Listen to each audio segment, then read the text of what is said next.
Hey there, W.I.N community. We are back again. Tonight is going to be a focus on our project, The Healthy Horizons. And I don't know if you know, but this month is Osteoporosis Awareness Month, the month of May. And with us, I have W.I.N member Linda Valazza. I don't know if you remember her from when we had a live with Dr. Al, but I'm going to pass it to you, Linda, so you can reintroduce yourself. Hi, everybody. I'm Linda from the Exercise Prescription. I do personal training and I have some health programs too. I have a particular interest in people that suffer from autoimmune disease and women. And along with that, osteoporosis kind of goes hand in hand. So that's kind of why I love this month because a lot of autoimmune diseases are treated with drugs that can cause, increase your risk for osteoporosis over time. And then a lot of times people who have osteoporosis, like they don't move a lot, and that also increases it when you have an autoimmune. So, but I do a lot of personal training. I am a pharmacist, so I'm familiar with the drugs and the prescriptions that they give you for osteoporosis.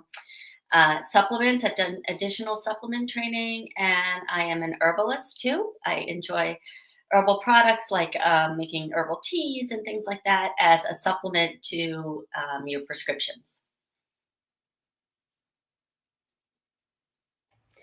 And, if you're not aware, May is filled with a lot of awareness in addition to osteoporosis. Like Linda was saying, a lot of people with autoimmune diseases have it.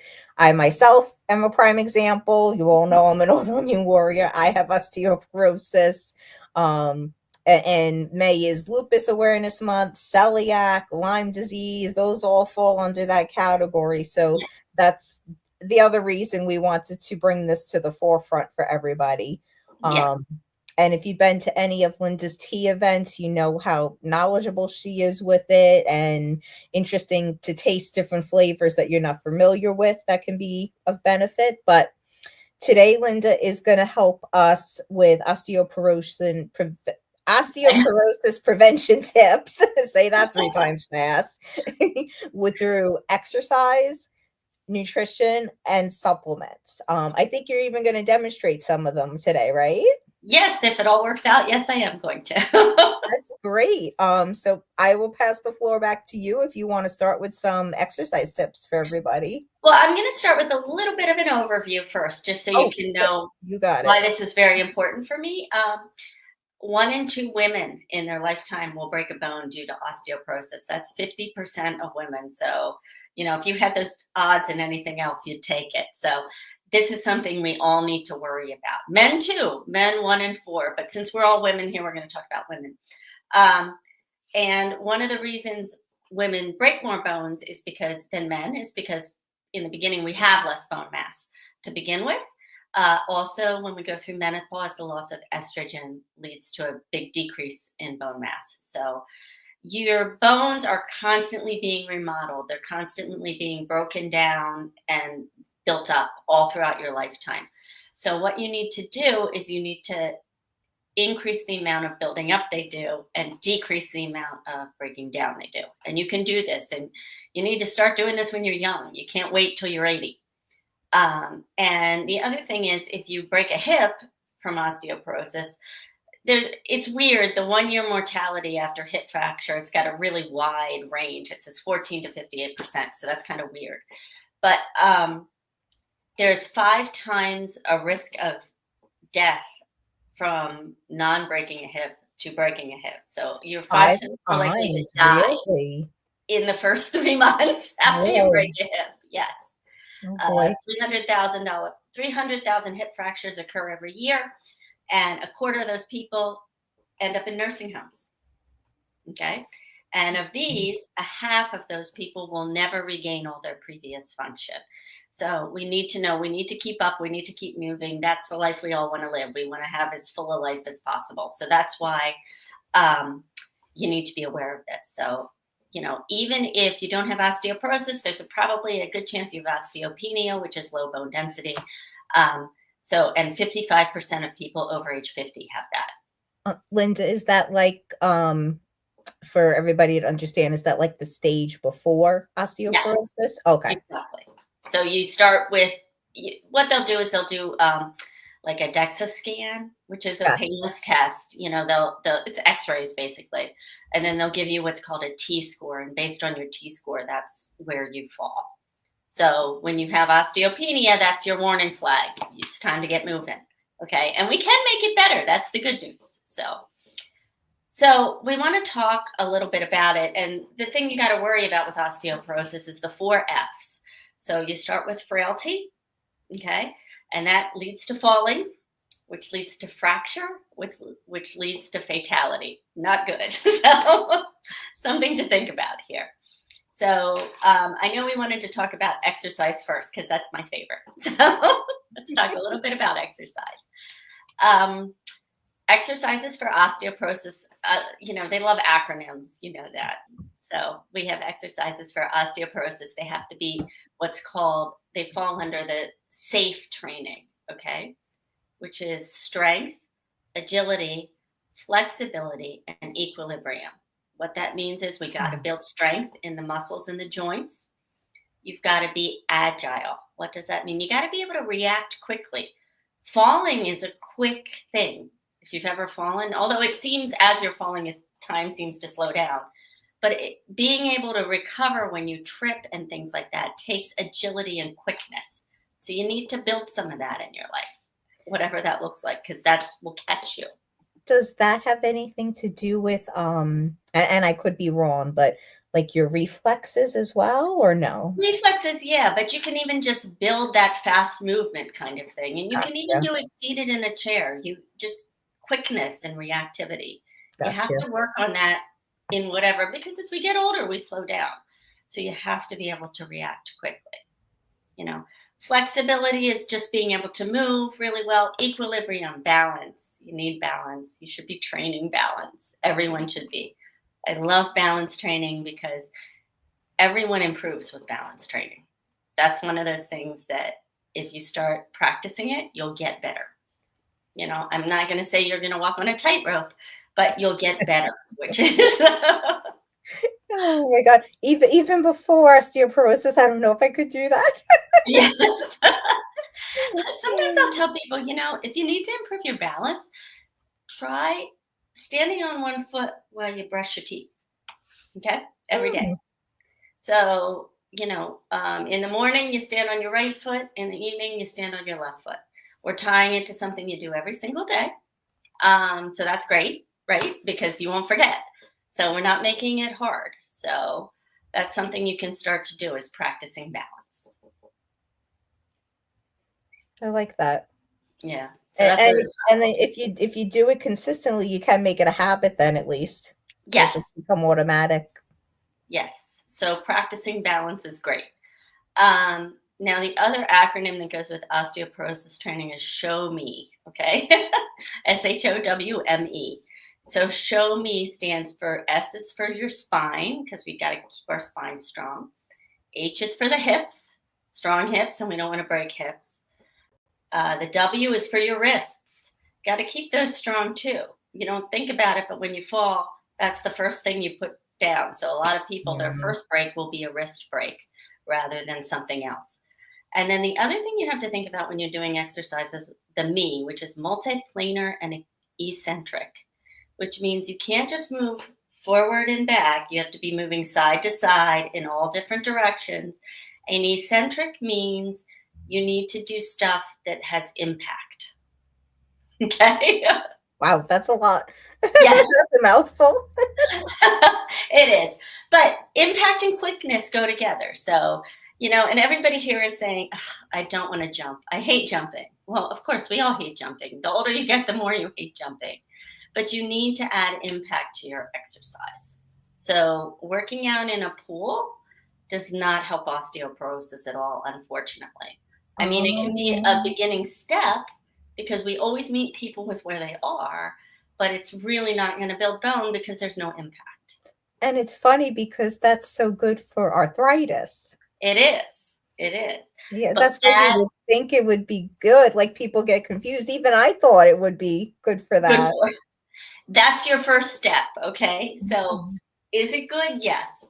Listen, we got to meet everybody where we are. But if you're able to work out outside of the pool, you should do something outside of the pool to get a little bit of impact. Okay. So, Interesting. if you want me to show you a little bit about some of what I mean by impact, I will. That would be great if you can. Okay. So, one of the things I like to use a lot is a step because I have an actual step. I'm sitting in my little home gym here. Um, but you can do this right on your stairs at home. Okay. So, I'm going to come back and hopefully we'll be able to see the whole thing.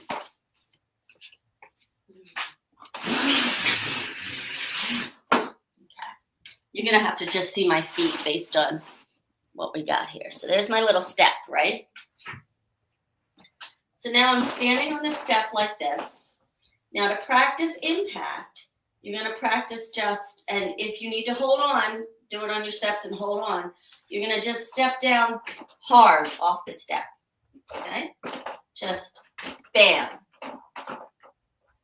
So a little bit of impact. Not crazy, right? We can all do this. But that's transferring forces. And once that gets easier, you're going to start doing little jumps off the step. And that's creating those impact forces that are help growing bones. So you can see, I'm not talking about going nuts. Pull this back up. Yeah, I'm not talking about going nuts. what would you say? Like, how many inches is that off the This floor is a for little people? tiny one. This is Yeah, probably only 4 inches, but you could do it off a yeah, regular step at home. that's not bad at all. I think people think when they hear impact, they picture people doing like box jumps and things like Yeah, that. yeah, exactly. Which is great if you want to do that. Please knock yourself out, but nobody really wants to do that. But you do need to add something. Hmm. And the other thing is your multiplanar. So let me show you that a little bit too. Hold on, let me bring that down. It's a little crammed in here, but it's just mine. So what do I mean by multiplanar? Moving in different directions. So we can actually combine this. So now multiplanar means maybe you're stepping side to side, right? So that's, or diagonally, hard, like that. That's some little exercises you can do. Or you can combine them. So now hop, hop, see, side to side, just like that. My floor squeaks because there's air under it. But side to side, just like that. We'll build that up. So that's your side to side impact. And it's very, very basic, simple things you can do at home. Right. And that's what I'm talking about. You have to add that. So that'll cover some of the exercise. Okay, I like that. I like that a lot. And the other thing is doing things with mini bands and stuff like that. So if you want to see that, you got to come to the masterclass. Yes, and everybody, I've been sharing the live around. The next thing I'm going to do is drop in the comments the link to the osteoporosis masterclass, and it's free. You just have to RSVP. You can attend live, and of course Linda will go into much more detail than in just live. This is kind of just like a sneak peek as to what you would get in the masterclass. Yes, But exactly. So we're doing that. The other thing I always say is don't forget about your ankles. Okay? Your ankles are your connection to the floor, right? So they need to be strong. So doing things like toe raises and stuff like that, really good for osteoporosis prevention. It's hard to say. I know, I like trying to say it 3 times fast is crazy. Yes, yes. So, but that's really what you want to think about. You want to think about working your hips. You want to think about working your wrists. You want to think about working in all different directions with a little bit of impact. Start thinking about that and adding a little quickness to it. Quickness in whatever you can do. I mean, I have an older gentleman I work with that our version of quickness is him sitting in a chair and moving his feet fast, which you would be surprised how like you can get your heart rate up with that. But that's what he can handle. That's what's safe. We never want to make somebody fall. So. Oh my God. So Do you have any other exercise you want to show, or do you want No, to go that's in? about it for now, I think. Okay. I mean, we're gonna do, Okay. like you said, hip strengthening is big. There's a lot you can do with that, but I don't have a good setup here to show you that. So That's all right. How about we go into some nutrition chips? I mean, a lot of people tend to think of, milk and cheeses, but yes. what are some other things that they can get calcium and vitamin D's from? Okay, so calcium and vitamin D. I guess we should kind of break it down by the nutrients, maybe, Sure. because what That we're sounds good. thinking about when we're thinking about the nutrition is the Fantastic Four. So that's your D, your K, calcium, and phosphorus. Okay. Those are your main nutrients when you're thinking about that. And then you have a support crew of other minerals and things like that, like vitamins A and C. You've got zinc, magnesium, sulfur, other things you've got to be thinking about. So things like that. So when we're talking about, I guess we'll talk about calcium first. Okay. We always think about dairy, right? So, unfortunately, dairy doesn't agree with everyone, but it really is your Yeah. best source of calcium and vitamin D. So, if you can tolerate dairy, so much of what's out there for autoimmune does tell you to avoid gluten and dairy. But, Yes. it's always a balancing act because the dairy is going to be your best source of vitamin D and calcium. Oh no, I understand. I mean, being I have celiac, I do avoid gluten and dairy, so Right, with that, I try to find the alternative right. cheeses that add some extra vitamin D, but yeah, Yes. it It's can be hard. hard. It's very hard because those are your best sources. Now, if you have digestive, you can find orange juice that's calcium fortified, which is pretty good. But then again, you get into the reflux issues. um, Almonds aren't bad. Of all the nuts, almonds are your best for calcium, and they have about 75 milligrams of calcium per serving. Vegetables, it's broccoli. Broccoli is your best one. Um, and then you've got beans, but beans are kind of funny, like white beans, because they have phytates in them, which can impair the calcium absorption. So soaking them first is better. If you're using the dried ones, you need to soak them to get better absorption of the calcium. But white What beans are a really good source of calcium. what about I know black beans are so good for so many other things, but are they good for the calcium too, or not as Not much? as good as the white beans, no, Okay, not gotcha. as good. The white beans really excel compared to the other ones. I Okay. don't know why, but tofu is also really good. I can't say I'm a fan, but if you can get yourself to eat it, great. That's really good. My mom loves it. I don't know how she does it, but she loves it. Yes, and sardines too in the tin are a really great source of calcium. Once again, doesn't appeal to Hmm. me, but That one I never would have guessed in a million years. yeah, yeah, sardines are really high in calcium actually. So Hmm, also high interesting. in the vitamin D. So that's one of those things that would be good if you can do it. Oh, and the other thing which has a lot, which is interesting, is figs. So Mm. I've never been a big eater of figs, but I feel like in New Jersey anyway, that all the Italians always have those fig trees and they're always eating figs. Figs have a lot of calcium, which people don't really I like figs a lot, but like you said, I guess that's the Italian. yes. So Mm. that kind of stuff. So that's really good sources. Now you got to do for vitamin D, right? Because that goes along for absorption. You need the vitamin D, and your sources of that are your fatty fish, um, and your freshwater trout and tuna. Ah, look who's here! She's Tuna, here always here. dairy and vitamin D. Most dairy is fortified. Egg yolks are pretty good. So if you're doing eggs, Mm. I recommend not doing the whites. Eat the whole egg. Okay. Yeah, a lot of people will, especially when you're on a diet, take it out, but it does have benefits as long as you're not going crazy with them. Yeah, no, I don't see any purpose in removing the yolk, truthfully. I mean, you've got too many good things in the yolk to pass up. I mean, you're not eating that many eggs. And the things from back when I was a kid in the 70s where they were like, if you have high cholesterol, you can't eat eggs. We've proven that that's not a big thing. So Mhm. you can have some eggs. So, Mushrooms are vitamin D. Mm. And then, yeah. What?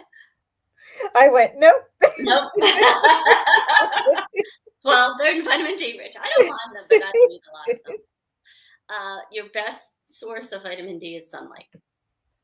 Mm. So, so I would say your absolute best vitamin D source is a walk outside with a friend, because now you're exercising, you're socializing, you're getting sunlight. That's your best source. So, that's things to keep in mind for vitamin D. And then a lot of people are talking about magnesium and vitamin K. Have you heard a lot about the vitamin K? Yeah, that I'm familiar with from working, in a nutritionist office. Seems Yeah, like a lifetime ago, but yeah, a lot of people don't realize that. yeah.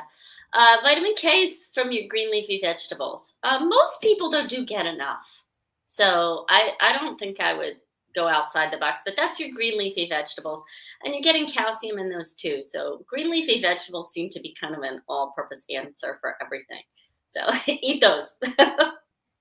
But you do need vitamin K to absorb the calcium into your bones.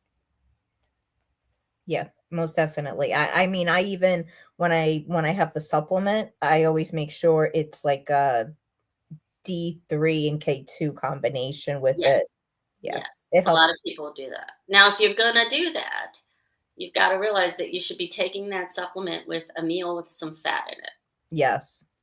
because you need fat for absorption, because K and D are fat soluble vitamins. Mhm. And that's where I think like an egg would come in handy, right?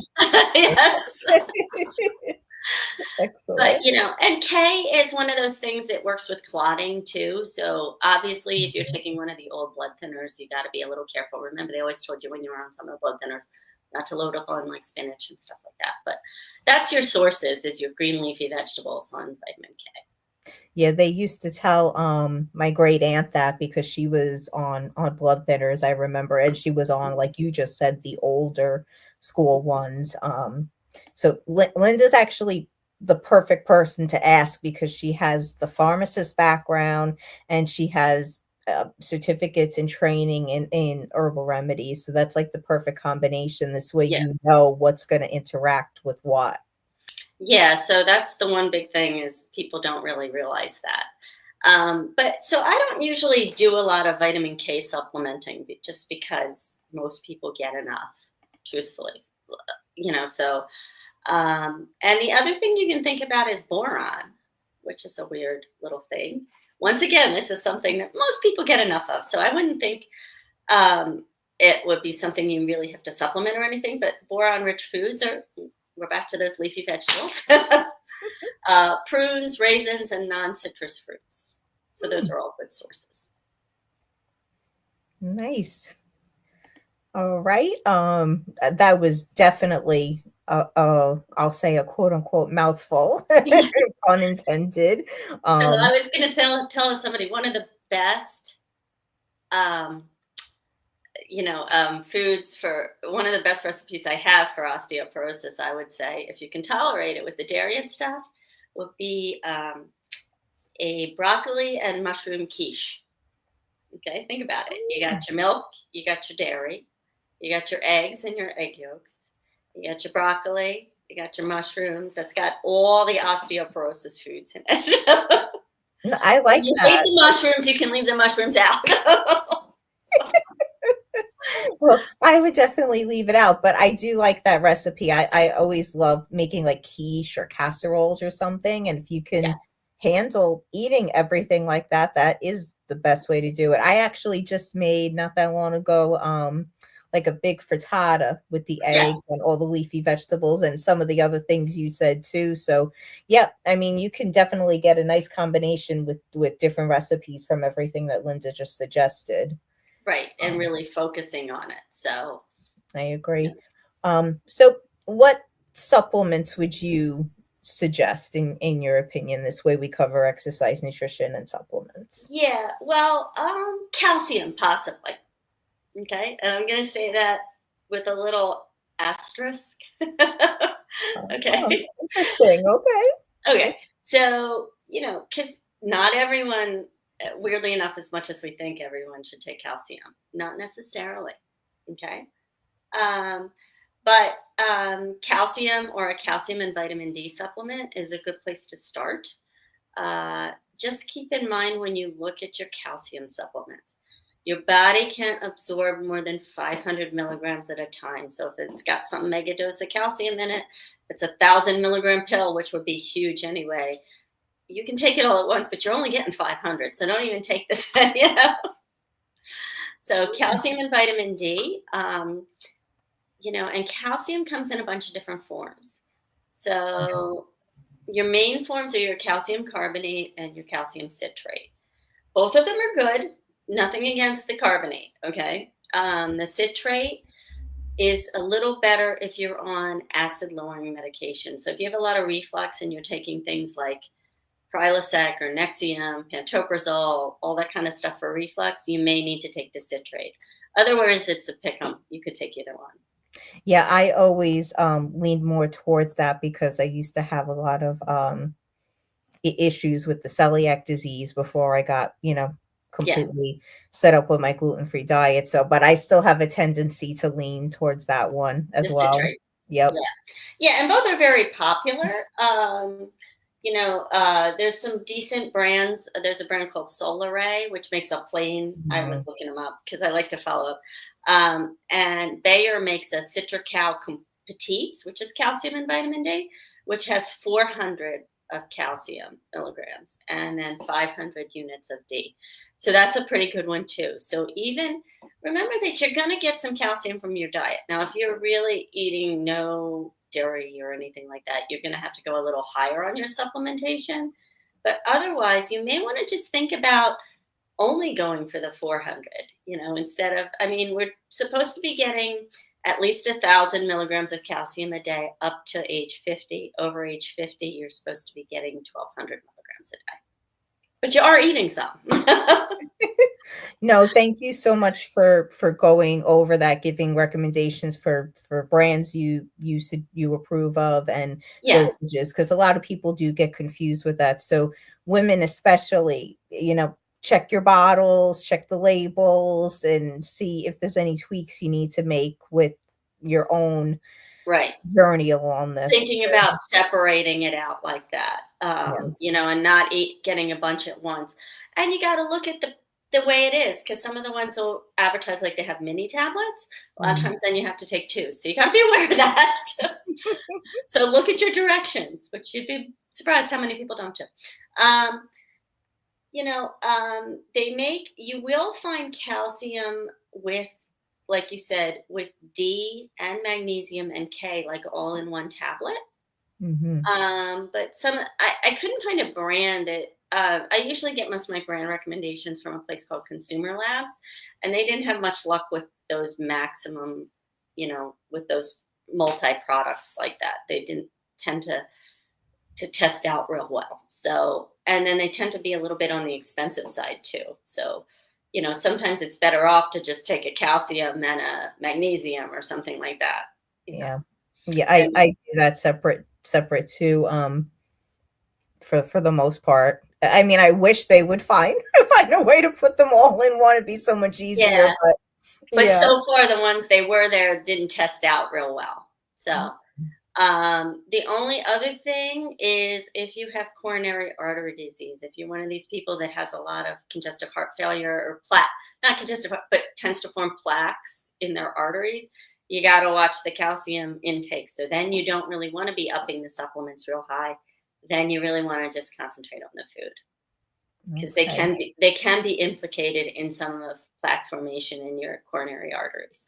So that's the caveat to that. Like we got to be a little careful, So that's what I always say. People say, "Oh, the rules," but the rules are different for everyone. That's the problem. Yes, exactly. Everybody's on their own health journey, so there's always gotta be the tweaks you make along the way.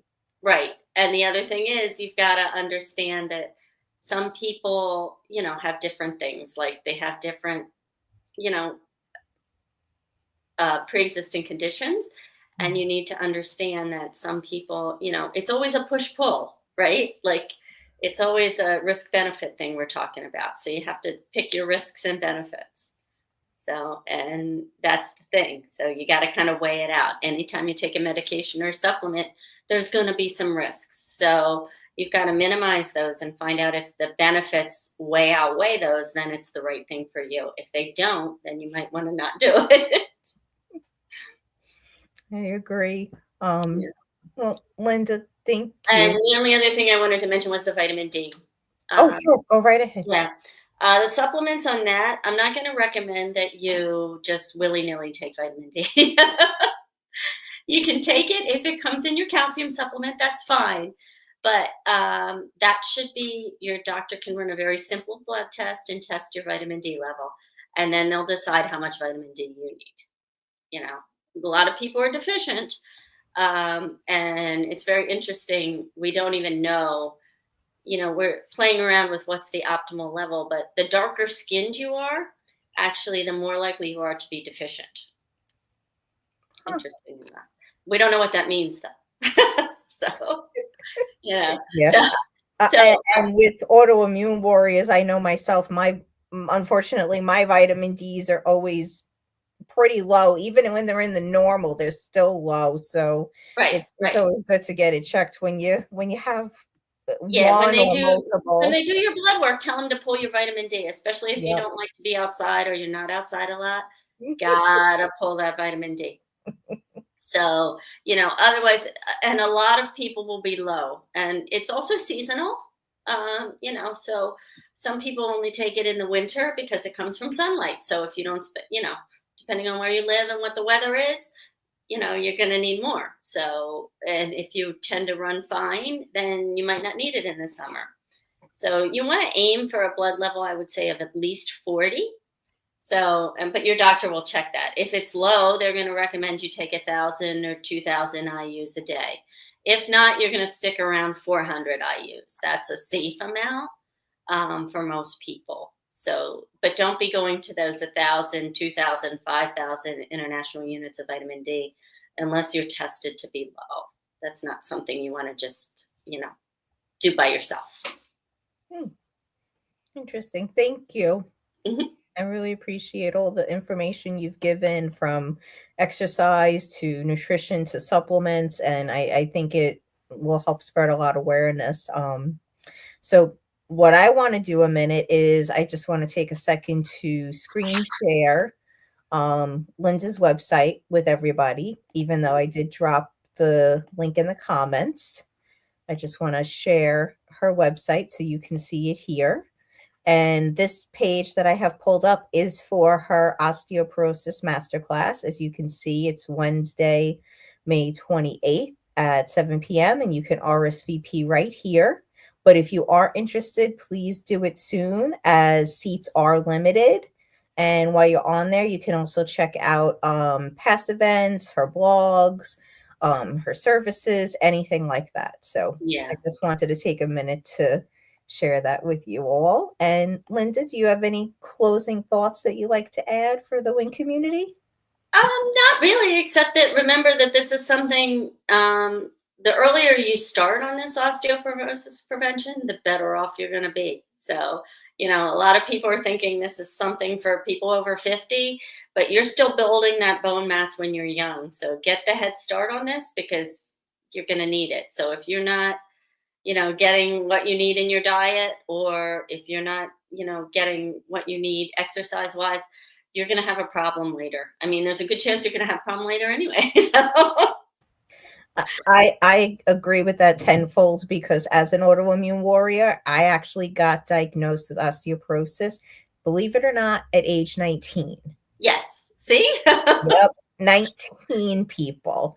Now, So funny enough, as an autoimmune warrior, I spent a year plus on steroids. Okay. At one point, did not make me a happy camper.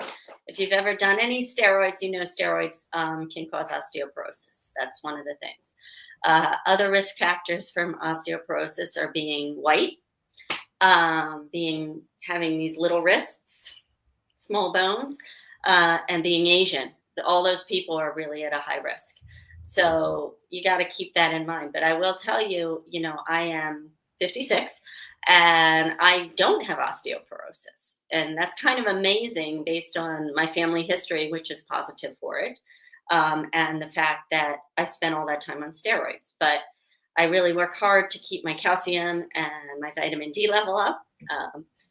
And I exercise and I move a lot, and that's one of the best things for it. So, Well, you're a prime example of everything that you said actually working to your benefit for yeah, helping that. So you see that it is possible to, have yeah, osteoporosis prevention.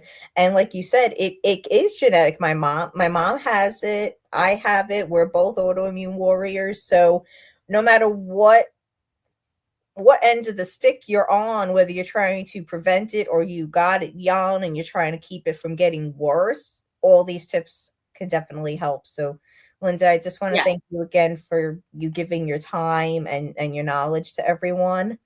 Um, and yep, I just reiterate, check out the osteoporosis masterclass and you will get even more information. So, yeah. And we're going to be launching a digital product for that osteoporosis, like an online class that you can sign up for, so that if you don't live local to me, and you want to start doing exercises for osteoporosis, it will be including all that little program that you can build. yes, so yeah, if you're not in the Jersey area, then we will have something virtual. So no matter where you're watching from, we got you covered. Yes, exactly. All right, everybody. I hope you enjoy your evening and we will be back again soon. Bye, Yes, see you y'all. soon.